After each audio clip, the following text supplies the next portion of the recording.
Hey guys, even here with the old school abs, and as you can see in the title and the thumbnail, Brandon Curry is firing shots at Phil Heath. That's how I named it, but it's not really him that's doing it, it's his coach.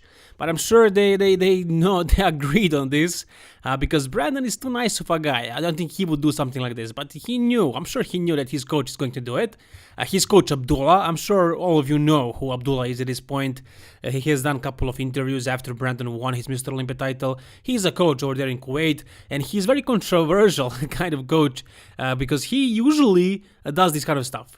He likes to provoke other bodybuilders, other people from the bodybuilding industry, and it's fun. I love this. I absolutely love it. So you guys must know that Phil Heath's nickname, one of the nicknames, is Dream Killer. Aside from Gift and probably a few others, but he named himself, he created that nickname, a Dream Killer. By the way, yeah, he said it, it's not about him killing other people's dreams, but he is killing on his way to achieving his dreams. Which we all know is not true. He named himself that way because he killed the dreams of other people, such as Kai Green. Kai was a great bodybuilder and he could have become a great Mr. Olympia champion, but Phil killed that dream for him. And now you can see Abdullah posting a physique update, hopefully a recent one, but I'm not sure if it's a recent one because his glutes are really shredded here, probably more shredded than they were at the Mr. Olympia stage, so it's most likely an older physique update from his last prep, and he looks absolutely amazing, outstanding.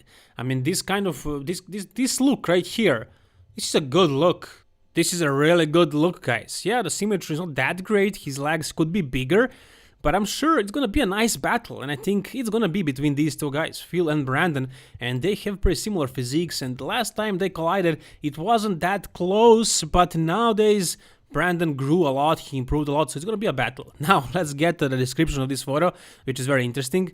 As I said, Dream Killer, that's Phil Heath's nickname, and Abdullah says, the unfinished business killer. Because that's the description of Phil's post when he announced that he's gonna be competing again. He says he has some unfinished business, winning that 8th Mr. Olympia title, and Abdullah says the unfinished business killer. So Brandon is supposedly not gonna let Phil finish actually his unfinished business. So yeah, it was funny description, funny caption, and actually Brandon reposted this. But he didn't use the same description, he didn't really repost the post, he just took the photo, the screenshot and posted it again.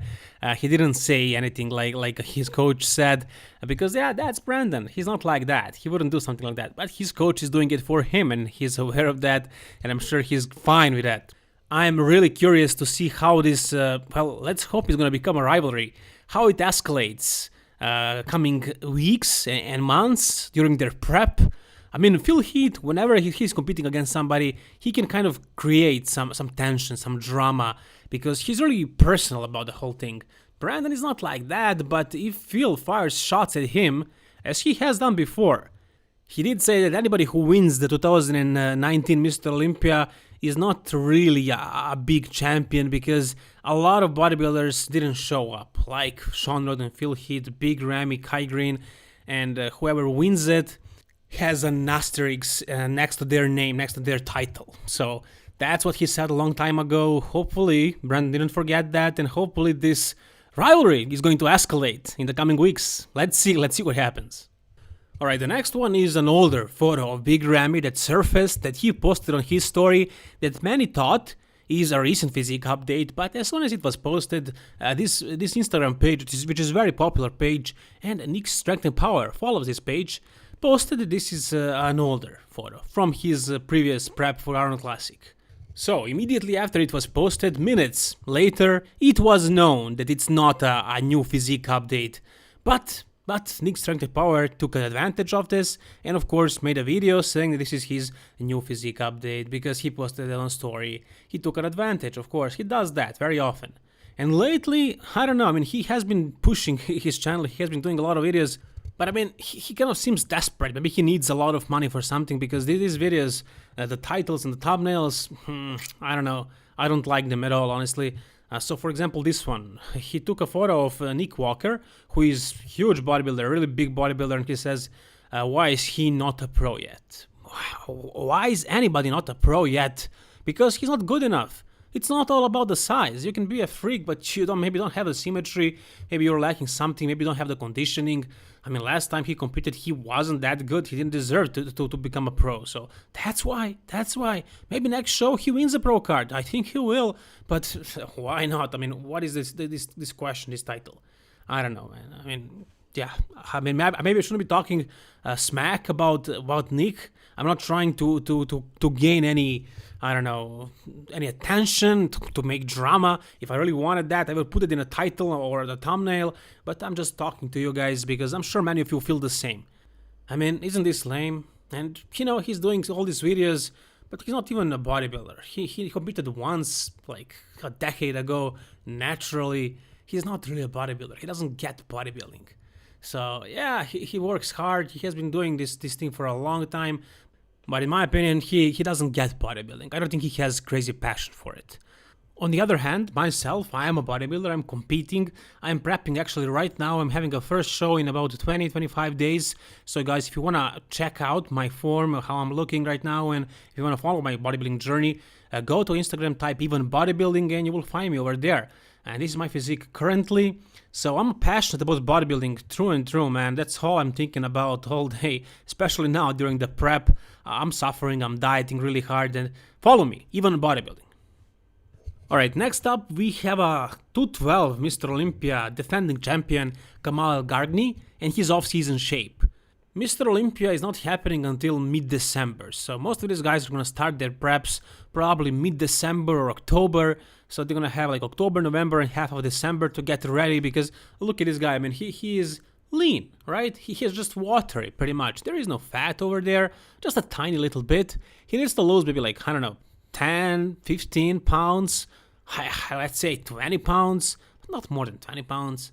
I mean, we'll see how it goes, but yeah, he is fluffy right now. I think this is all water, so yeah, I mean, he is known for conditioning. That's his aim.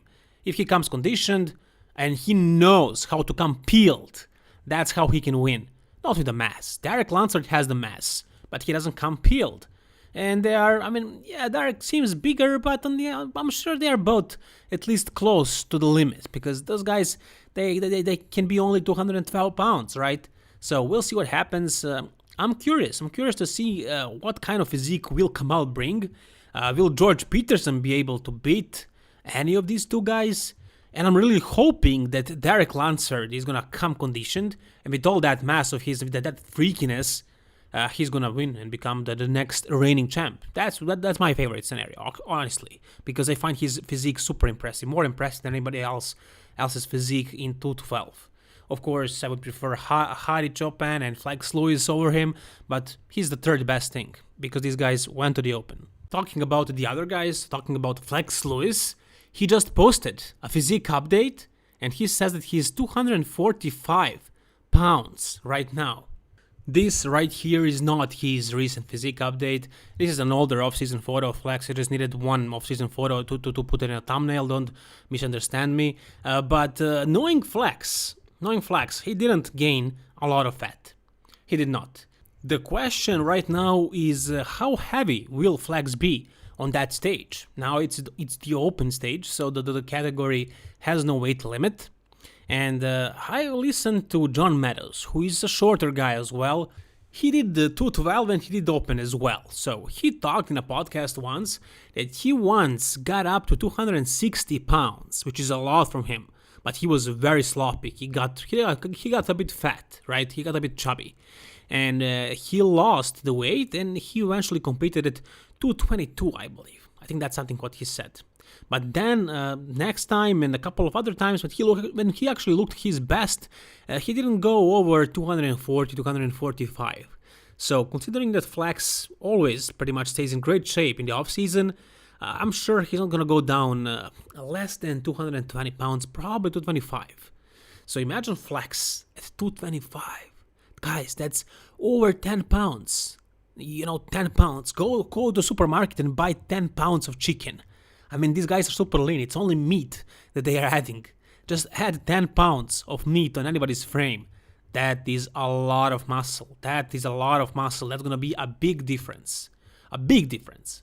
And this is him in the off season, so I know that he had to suffer so bad and dehydrate himself to get in that weight limit, 212 pounds. This guy, his body wants to grow and to be big. He wants to do the open. His body wants to do the open, and now his brain wants to do the open, and he will do it. And that's going to be amazing. I can't wait to see him. Maybe he can win the Mr. Olympia. Maybe he can beat Phil Heath.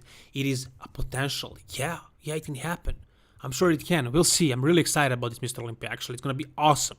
And if you guys remember which Mr. Olympia this was when these two guys took this photo together, was it 2016, 17? I'm not sure. If you guys know, let me know down below, because I'm gonna use these photos to compare them. But here, Flex is obviously out-angling Phil, and Phil was bigger. I remember watching this live. Phil was definitely bigger, but it's not that far. I mean, that's not a big difference. And now, with Flex having a year off, I mean, Phil had it too, but Phil doesn't want to grow. He needs to stay the same. He needs to bring the conditioning. Flex always brings the conditioning, but now Flex is gonna be bigger. Can he beat Phil Heath? That's a video I'm gonna make probably soon. So guys, comment down below. Alright, we have a physique update of a classic physique competitor, Wesley Wissers, who got up to 270 pounds, which is a lot for a classic physique guy. He is actually getting really big. And he's a classic guy. He didn't do too well at the Mr. Olympian, and I mean most of the good shows, Arnold Classic as well. Mainly because, in my opinion, because of the conditioning and because of the details. He needs details all over his physique. He does not really need to be bigger overall. I think he should stay lean in the off-season and just work on the details.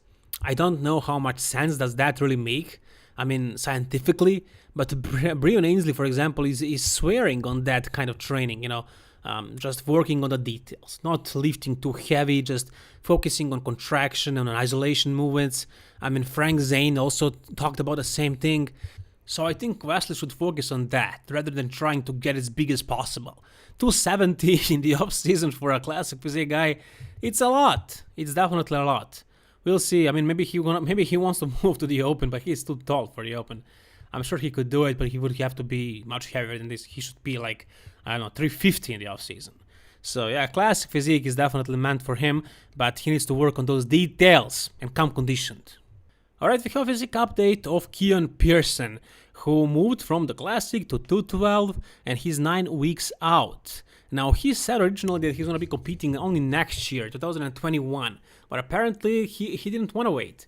And if you guys follow my channel, if you remember a while ago, when I said that he's going to be competing in 2021, I said that he's ready to compete again, right now, this year, because he gained so much. I mean, how much can you really gain if you do a 2-year-long off-season? Many experts, including myself, not all of them, but many, most of them, most of us, I'm not an expert on this field, but I'm one of those people who have this opinion, we think that you need to take a break from gaining mass every year to a year and a half, 18 months, and do a show. So then you have a rebound and you kind of start again, because progress isn't linear. It's you have your ups and downs, and by doing a diet every year to a year and a half, you kind of go down with the weight, and your body wants to grow again, and then you take advantage of it, and that's how you progress the most. So I'm sure he knows that, and I'm sure he was anxious. He just wanted, he was excited, he wanted to show up to do his 212 debut because he gained so much. He looks much bigger than before, and he's gonna keep progressing year after year, I'm sure. And I'm very curious about seeing him on that stage. He's gonna be amazing, I'm sure, in 212. And for the end of this video, we have a physique update of Roelly Winklaar. He posted this on his story, and I have no reason to doubt that this is recent. He looks, the usual Roelly Winklaar. So when I saw this story, this photo, I thought, well, this is gonna make a great thumbnail. But as far as making a video, I don't really have much to say. I mean, this is your regular Roelly. He's big, he's lean, he's freaky. I mean, that's pretty much it. Nothing new here. I mean, it's gonna be new when I see Roelly super peeled. That's what I wanna see. If he does that, he can win the Mr. Olympia. And when I see him with a complete back, with lower back developed, which is probably not gonna happen. He's not a youngster. He probably can't make that kind of progress, but he can come lean. And when he is lean, his back looks better. Leaner he is, his back looks better in a back double bicep. In a back lat spread, it's pretty much always fine, but back double bicep needs conditioning if he can't really grow it. And that is gonna do it for this video, guys. If you wanna see more, please subscribe and like the video if you enjoyed it, and also follow me on Instagram, even bodybuilding. Thank you so much, guys, for watching. All the best and keep it old school.